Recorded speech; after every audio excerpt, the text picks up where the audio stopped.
Welcome, everybody, to this week's podcast episode for the Financial Freedom for Physicians podcast. I'm your host, Dr. Christopher Liu. And as you know, I talk about the 4 pillars of freedom: time, financial, location, and physical freedom. And in that light, I interview entrepreneurs, business owners, investors, individuals that are doing things outside of the box, changing the world. And in that light, I have Richard Christiansen, and he's a successful entrepreneur, thought leader, and he is going to talk to us all about business, being a business owner, being an entrepreneur, and I will let him introduce himself. So Richard, welcome.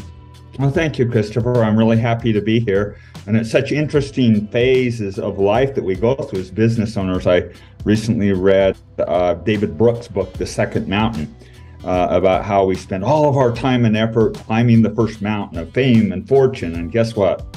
Climb that mountain, bend to the top of it. It's not all that. And then the second mountain of contribution and impact. And that's what David Brooks had focused on as the important mountain. And next time I visit with David, we're going to have a conversation, because guess what? That's not the jam either. Getting to that mountain, although it holds meaning and it's a lot better, I think the high plateau of the third mountain, or I call it the high plateau, is really what I'm focusing on now. And that's the self. Do you love yourself? Are you kind to yourself? Have you stabilized your family? None of this is worth it if you blow up your health, you destroy your trust relationships, and most importantly, if you don't stabilize your family. So many of the wealthy people I know, Christopher, have literally annihilated the relationships around them. And that's the ultimate definition of not wealth. Wealth means we are well. That's the Latin roots of it. And so, as you know, most of my background, I founded or co-founded 52 businesses. I'm one of the precipice authors on Lean Startup. And now I'm kind of focusing on undoing some of the damage I did. It's quite interesting. I know, you're on the third mountain, I'm on the second mountain, and I didn't realize there was something beyond that. So it's really intriguing that you mentioned that. The thing is, it's not even a mountain. It really is. It's a secret valley or something. You know, everyone calls it transcendence or nirvana, whatever you want to call it. It really, end of the day, do you love yourself? Are you okay with yourself? My dear friend and business partner and just fellow thought leader, Scott Ford, is in a similar mode. And he articulates this beautiful concept called the infinite entrepreneur. I believe what most people have done and what I did for years is they'll start down here. Let's say I'm going to start at the top. They'll think, I'm going to create a business. I'm going to get control of my life. I'm going to do whatever it takes. I'm going to sleep under the desk. I'm going to go so hot. I'm going to go crazy. And then they get into entrepreneur mode and burn it so hot they do it. Then it falls a little bit into balance mode. I love the concept of Buddhist middle way, although I'm Christian. I love the philosophy of balanced middle way. So they get the middle way, they get some wealth, and then once again, they fall terribly out of balance and start promoting dark investing, putting money places that isn't good. Children and families stop producing value until there's a death. And at that point, that death occurs. And I'm working with the most wealthy families in the country. Many of their kids have lost the wealth because they want to cycle back up, get control, get out of addiction, get out of abusive situations, get control, then get the family back in balance, and then to drop it over. What I'm really focused on, particularly with Brother Scott, is tipping that over so that as entrepreneurs, we can have ourselves in balance, our families in balance, our businesses in balance that fuel wealth, and we have the infinite program going in perpetuity. Too frequently, we burn too hot and we crash and burn and fry everyone around us, Christopher. And so I think we've got to be really careful that we maintain and look at what's really important. If you have health, if you don't have your trust relationships, and most importantly, if you don't have your family in balance, it's all for naught. Yeah, that's quite interesting. Yeah, actually, we were talking, about business and entrepreneurship, but you actually have the third mountain is so, and then question for you, I'll talk about this, how did you become, or how are you becoming the infinite entrepreneur as you describe it yourself? Well, about 5 years ago, I had a major life interrupt, just a major life interrupt that forced me to go towards my fierce with reality. And rather than, I think what most of us do, particularly entrepreneurs, we really just got a really bad addiction. It's called work, and it's glorified, and it's similar to a runner running 15 miles every day. We glorify it, but in many regards, it's honestly not a lot different than a heroin habit.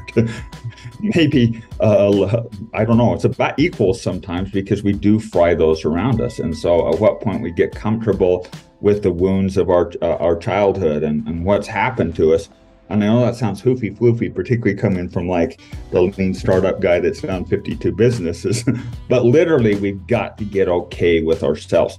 Most of my focus has been on stabilizing tribes, stabilizing on family. And I think that's the most significant thought leadership that I brought to Earth so far, is this, what I call the Legato Family Framework, how you get your tribe or you get your family or non-traditional family so it endures and stabilizes, and it doesn't get just wish-washed around. I'm convinced that most of the political challenges we have of divisive, many of the misogynistic issues, is at the very core of it is not having our families and our tribes stabilized. Yeah, well, that's interesting. You talked about the Legato Family Framework, and I'm always interested in, boiling down big overarching concepts into, terminology. So describe to the listeners what that is and what that entails. Okay, I'd love to do that. Maybe I'll just do a jet flyby, maybe 1,000 miles an hour. And it's probably worth, Christopher, just setting up quickly the context of how this came about. Early in my career, my wife and I both grew up in very poor environments. And the one thing we did not want to do was blow our family up or having time with our children. So early in my career, about 5 years in, it became very evident that we were going to have significant success. Our solution, at that point, I was earning more than my father and her father at the end of their career. So our solution was to move to a very, very poor neighborhood and not tell our children that we had any resources. I had a friend that came to me and says, "Rich, this is the most stupid, awful model I've seen in my world. If you pull this off, which you're not going to pull it off, you'll certainly destroy your grandchildren." And I thought about, oh my heavens, you're right. So I went looking for a model of how can I stabilize values and these key things, not just managing money. What I discovered is all sorts of financial planners and individuals with tax strategies but no one that had a model. So true to every entrepreneur, I created my own model. So this is actually the model that I've lived for the last 30 years and have been very private about the last couple of years, where I just felt incredibly prompted need to come forward. In proper attribution, one of my major life mentors was Stephen Covey, and so particularly the doctrine course, and he espoused. So would you like me to just quickly scream through the model here quickly, Christopher? Yeah, absolutely. Yeah, go ahead. Okay, first of all, just like in business or government or anything else, you have to understand what your values are. What are you going for? What do you actually value? Most people don't even think to do that in their families. You've done it in your business. It's the first thing people talk about. But what are your true values? What are you going for with either your family or your tribe? And then equal to the values that you establish is what values are you throwing away? Much of the challenge that we have in today's society, particularly as millennials, is, it's not working, so throw the whole thing in the fire, just throw it out in the garbage, which is really a bad idea. We got 100,000 years of learned wisdom, but it's totally appropriate to throw away certain aspects of that. A good example is in my family and my wife's family, guilt and shame were used like peanut butter and jelly. A little bit of peanut butter with jelly gets the desired behavior, and we didn't want to do that. So you have to deliberately extract and throw those in the garbage can. Once you understand what your values are and you're going for, there's 5 major pillars that are planted on top of it to stabilize your community, your tribe, or your family. The first is your symbols. Your company has a logo. This podcast has a logo.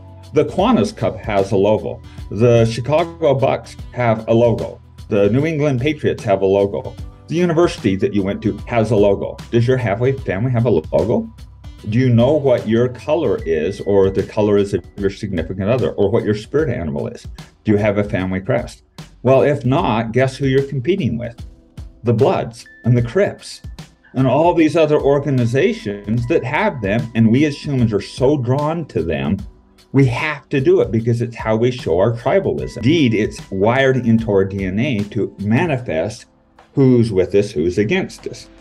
And so, I mean, an example of that is to show up to a football game with your team in the wrong color and watch what happens to you. You'll probably be passed to the front of the bleachers by your pants. You know, it's not going to end well for you. And so the first part of the program is creating a family logo, creating family symbol, determining what your kids or even your closest friends, what's their colors, and always buy a gift in the colors, because the ultimate human need, Christopher, the ultimate human need is to be seen, to be loved and feel like you belong. So step number one is creating family symbology. This is doctrine. The doctrine is, do you have a family mission statement? Do you have family mantra? Do you have slogans? Have you created a family song? Well, guess what? Rise and shout. Your university has one. Freaking the Kiwanis Club. The Kiwanis Club stands up. And guess who else? M13 has it. Yeah, it's just a little different than the doctrine you want your kids or your family to go to, because you don't want your kid to go kill someone when they're 13 in order to be involved. The symbols show you belong. The doctrine is the rules of engagement of how you behave. The third is, what are your traditions, both the quick cadences of tradition and then the longer, really almost sacred, I don't know, they're just almost like Cinque Terre is a good example of that, or a bar mitzvah or a baptism. Every religion has these really important, sacred kind of traditions, and making a big deal out of them that aligns with your values is very important. Likewise, with your children, try missing your kid's bedtime story, or whether it's a prayer or a funny at the end of the day or regular family meals. That's the cadence where the tribe comes back together. So very deliberately and very methodically putting together what are the traditions you're putting that reinforces the value that bonds the tribe together. So that traditions is a critical part of it. Again, so you understand your values. You got your symbology unifying the tribe. You got the doctrine of how you behave. And then you got the traditions. And the last one is one that I put in that's just stinking fun. It's what I call the epoxy cement that it can never come undone. Is putting rites of passage in place. Rites of passage that teaches the value deeply. The critical ages are 8, 12, 14, 16, 18 for children. And if you're in a community or tribe, great, it works the same there. But no, I mean, why does fraternities have these kind of things? Or even the Kiwanis clubs have special things you have to do, rites of passage. Or I mean, gosh, the Masons and the Shriners, even our government has these. And so what are the rites of passage? In my family, when kids were 8, took them first time, they got to pick where they went for their dinner. And then we had an open discussion about sex, about drugs, about bullying, all technology, all the hard topics, and never shut it down. When 12, took them to a third world country. First week we played, rode camels and elephants down the street. Second week we go into Mother Teresa orphanage and we'd hold blind children, or go to Nepal and hold the little lost children. So that trip was about non-entitlement. You don't come back from 12 of holding little lost girls and you have entitlement. 14, each of my kids got put on a major world mountain peak. Others have done equally cool things that have been through this program. One couple that was out of New Zealand, I loved it. They had their kids paddle across shark-infested waters, go to this rock where their ancestor was saved from the cannibals multiple times by miraculous things, and then reinstate the value of what they believed in. So at that 14 age for us, it was about do the hard things, really hard things, and do them privately. 16 is when kids take control of their destiny and future and decide what they're going to do. So each of my kids created $1 million business when they were in high school, and then gave it back when they turned 16, anything left over, with the responsibility of paying for their own future, paying for their college, paying for their car, paying for mission, and paying for family vacations. Other families have done things like, get acreage on the farm, and they show up twice during the summer, keep track of the crops, and back it comes. But whatever you value, you have this opportunity to insert and permanently bond the family together. So again, I think the critical ages, and don't take mine, I know I overbaked them a little bit. Everyone's got to come up with their own, but 8 is when the brain opens, 12 is when kids enter puberty, 14 is the age that they choose which path they're going to go, a good path or a bad path. 16 is the age of 16 is the age of decision of career, and 18 is when every son must kill his father and every daughter must leave their mother. So those rites of passage, once you have then and only then can you put the financial levers in place. If you're out there building wills and trusts and family constitutions without this, you're just wasting your time because you don't have a clue sorry, I almost swore, what the heck you're doing. Because you're going for wealth preservation, but it's not going to align at all. Once you understand your values, then you can decide, okay, where do I invest? How am I in continuity? How does this support and overall build the family? If I was to offer an inheritance to my children, they'd be mortified. They'd be offended because the family banking system and structure now is set up to support and sustain and to actually do good into perpetuity. So that structure of Legato Family Framework, Christopher, is profound model that on that second piece, you got to do the I and then the we of how you get the family, the unity, the tribe bonded before you go into business. The danger, Christopher, is most jump directly to 3, which is business, thinking I'll solve all my problems with business, and certainly all my problems are solved with wealth. And guess what? If you don't get the I and the we solved, then by the time you get to wealth, what you've done is you've dumped gasoline on bigger problems. And so I know that was a quick dump and a fast go. I normally take an hour to do that, but the reality is, I guess the long and short of it is fix your own shit first. And then once you've got your own stuff and figuring that out and can face and sit in the quiet moments, then for heaven's sakes, build your tribe and community. If I were to offer you $1 billion tomorrow, no matter what, you got $1 billion, I would say, yes, I got it. And then he says, your health will stink, everyone will hate you, and you'll be alone. No one would take it. It's about your own personal healing, that third mountain, about those that are with you. And then you can use the resources, fuel of business and wealth to actually import. Yeah, that's a really interesting question because, if you don't have your values and you don't know yourself and, I like how you approach everything from a framework and from there you have a solid foundation and base. And, a lot of problems in today's society is because we don't have values and, all of our cultural and societal values are changing and really disappearing. So one thing before, I know a lot of the listeners are interested in contacting you, visiting your website, learning more about you. How can they do that? If you just go to legatofamily.com, you'll be able to follow me, and I think there's some infinite entrepreneurship stuff on there too. So Legato Family, and I think they gave you a discount code if anyone wants to use it. Yeah, and for all the listeners out there, Richard's links and resources will be in the show notes. And Richard, what is one final inspirational quote that you want to leave with the audience, one that changed your life? Resist change and diet, create and thrive. Don't be afraid to get out front and make a difference and make a difference in the world and create change. Well said.